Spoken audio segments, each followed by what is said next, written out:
Good afternoon, teachers. Good afternoon, classmate. My name is James Arvela from Barangay San Jose, Taytay, Palawan. This topic is theory of cognitive development. Abadin's figure theory of cognitive development was based on his construct of cognitive structure.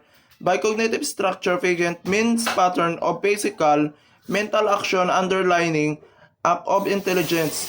He also called this structure cognitive schema. The schema are used to interpret information is such a way that makes sense and help one understand the environment. He saw these structures as corresponding to stage of child development. In Piaget view, the purpose of intelligence was to help human adapt to the environment. In the process of adaptation, cognitive structure change through the process of assimilation and accommodation. Assimilation referred to interpretation of events according to existing cognitive structure schema. Accommodation referred to change in cognitive structure.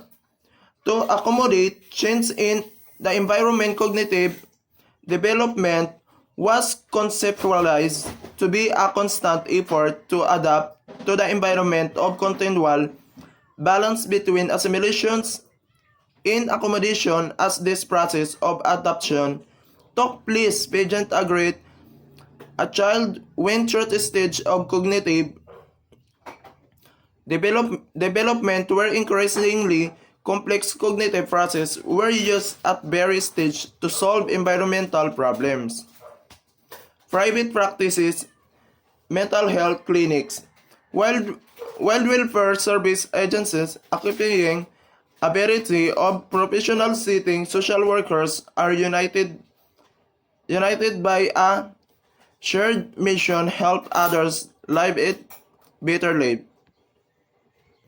In order to do that, they must first understanding what makes their clients stick as a social workers, studying different social worker theories and social work practice models can help to bring you closer to your clients, equipping you with actionable, assigned that information, apathetic evidence-based surveys.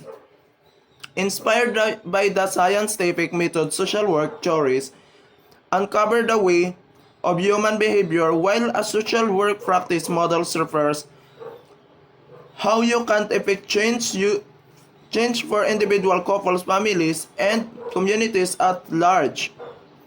It's important because Piaget theory of cognitive development help add to our understanding of children's intellectual growth.